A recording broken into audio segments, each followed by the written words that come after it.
और इन्फॉर्मेशन के रिगार्डिंग आपको बताया जाएगा कि कौन सी एम्बेसी वर्क कर रही है और किस पर्पज़ पर, और नॉर्वे से रिलेटेड हम इंफॉर्मेशन आपको देंगे।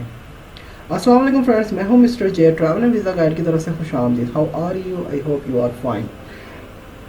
आपसे मेरी सबसे पहले गुजारिश है कि आप मेरे चैनल को सब्सक्राइब कर लीजिए, बेल आइकन पर क्लिक कर लीजिए ताकि हर आने वाली मेरी वीडियो आपको बआसानी से मिलती रहे। अब हम बात करते हैं रिगार्डिंग टू एम्बेसीज, किस पर्पज़ पे वर्किंग कर रही है। सबसे पहले तुर्की बताया जाए। तुर्की तो एक्सेप्ट करे ऑल वीज़ा टाइप्स एप्लीकेशन, मतलब कि किसी भी पर्पज़ पे अप्लाई करेंगे तो तुर्की आपकी एक्सेप्ट करेगी और वैलिडिटी भी 1 ईयर की दे रही है। बेल्जियम सिर्फ लीगलाइजेशन के लिए एक्सेप्ट कर रहा है। नॉर्वे रेजिडेंस परमिट से रिलेटेड है, हम इसकी आगे चल के आपको सारी इन्फॉर्मेशन देते हैं। बाकी जैसा कि पहले भी आपको बताया गया है, जो एम्बेसी जिस पर्पज़ पे वर्क कर रही है वो कर रही है, लेकिन अभी विज़िट वीज़े पे इन एम्बेसी से रिगार्डिंग कोई ऐसी इन्फॉर्मेशन नहीं है कि अभी ये वर्क कर रही है। बाकी जैसी इन्फॉर्मेशन आएगी वो भी आपको बताई जाएगी। तो लिहाजा चलते हैं नॉर्वे से रिलेटेड आपको बताते हैं।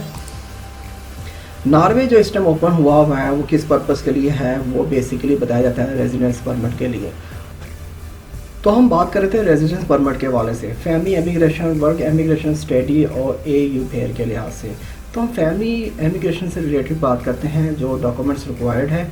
ऑलराइट, हम ये लिंक पे क्लिक करते हैं तो यहाँ पे हम आ जाते हैं फैमिली एमिग्रेशन से रिलेटेड। ऑलराइट, तो कुछ लोग रीन्यूअल्स कराते हैं, कुछ रेगुलर अप्लाई करने के होते हैं, तो ये स्पाउस से रिलेटेड हम बात करते हैं।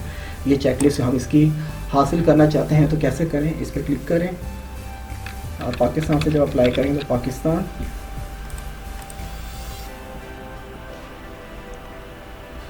तो पूछेगा कि आपका the reference person is a citizen of a different country or Norwegian, तो आप नॉर्वेजियन सेलेक्ट करें।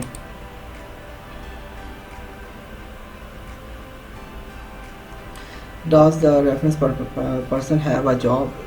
Most people has no job or mean that if she is the woman.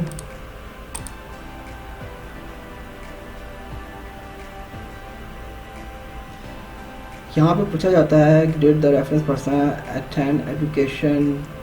मैं फ़िलहाल नो पे जा रहा हूँ क्योंकि कुछ लोगों के पास ये एजुकेशन नहीं भी होती, तो ये जस्ट प्रोसेस के लिए आपको बता रहा हूँ। Does the reference person receive money from Norwegian labour, तो यहाँ पे हम इसको डज नॉट करते हैं, person does not receive any benefits. Did the reference person earn more than, मतलब के नॉक 30,000 पर टैक्स लास्ट ईयर, इसको भी नो करते हैं।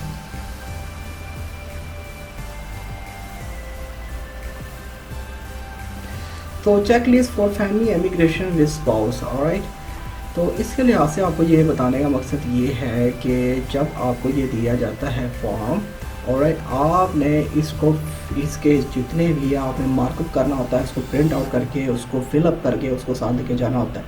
ये एक चेकलिस्ट के तौर पे होता है कि आप किस पर्पज़ पे और किस किस कैटेगरी में अप्लाई कर रहे हैं, कौन कौन से डॉक्यूमेंट्स आपके पास है।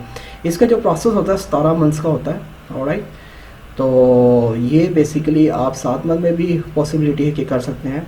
ऑलराइट, इस डिपेंड करता है यहाँ पे that you have to hand in this list the questionnaire and copies for all the document at the police or the application center or the embassy. You also have to bring the original documents. The original document must be verified with a stamp. See the end of the list for more information about how documents you need. So यहाँ पे जब आप ये टिक मार करते हैं, alright, print out के लिए, तो आप ये जब कंप्लीट कर लेते हैं तो नीचे ये एक फॉर्म आ जाता है, वो आपने प्रिंट करना होता है, साइन करना है, उसके ऊपर आपने लिखना होता है बाय हैंड। तो ये आपको इस तरीके से आप किसी भी पर्पज़ में, किसी भी कैटेगरी में जो रेजिडेंट परमिट पे अप्लाई करेंगे वो यहाँ पे कैटेगरी दी जाएगी आपको। ऑलराइट, तो विजिटर्स वैसे होता है डी वीज़ा। ऑलराइट, आप वो भी कर सकते हैं। तो उस लिहाज से मैं चेक करवा देता हूँ कि राइट ना जो हमारे पास अपॉइंटमेंट है वो किस कैटेगरी में अवेलेबल है। अगर उस कैटेगरी में अपॉइंटमेंट अवेलेबल है तो आप उस कैटेगरी में अप्लाई कर सकते हैं राइट नाउ। ऑलराइट, सो हम शेड्यूल अपॉइंटमेंट में जाते हैं फॉर एग्जांपल, तो आपको मैं कैटेगरी दिखा देता हूँ कि राइट नाउ आप किस पर्पज़ पे अप्लाई कर सकते हैं।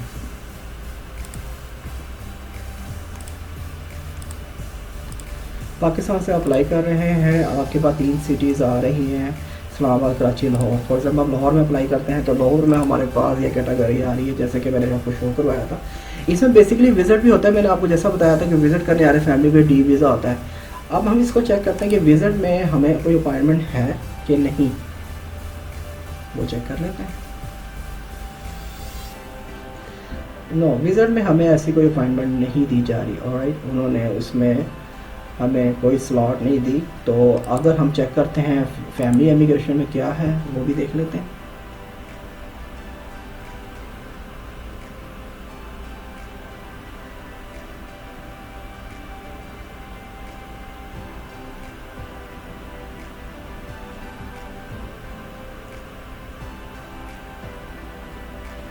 और फैमिली इमिग्रेशन में देखी जाते हैं, यहाँ पे हमें 22/6 मतलब कि 22 जून 2020 में अपॉइंटमेंट मिल रही है। तो फैमिली इमिग्रेशन में अप्लाई कर सकते हैं आप, स्टडी परमिट से रिलेटेड आप अप्लाई कर सकते हैं। इसमें भी दिखा देते हैं आपको अपॉइंटमेंट मिल रही है। नेट बिट स्लो है इसलिए ये टेक टाइम ले रहा है, क्योंकि ये साइट क्वाइट हैवी होती है जो अपॉइंटमेंट से रिलेटेड है।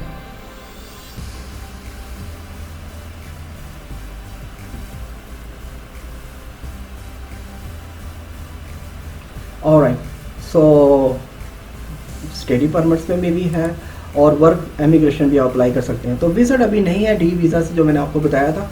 आप इन 3 कैटेगरीज से रिलेटेड आप अप्लाई कर सकते हैं। Alright, family immigration, work immigration और स्टडी परमिट। तो ये मेरी आज की तफसीलात थी जो आपको बताई गई है, और इसका प्रोसेस क्वाइट लॉन्ग होता है। फैमिली इमिग्रेशन के हवाले से आप चेक भी कर सकते हैं, क्योंकि यहाँ पे बताया जाता है, जब क्वेश्चंस मार्क करते हैं, पूछते हैं कि आपका प्रोसेस टाइम आपको कितना बताया जाएगा, वो आपको वेबसाइट पे जाके मालूम हो जाता है।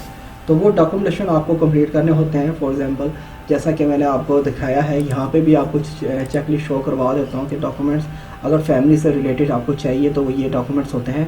Marriage certificate, birth certificate, bank statement और ये फ़्लाइट टिकट, ये वो इस तरह से ये डॉक्यूमेंट्स आपको लगाने होते हैं। ऑलराइट, तो ये आपको इन्फॉर्मेशन आज की दी गई थी।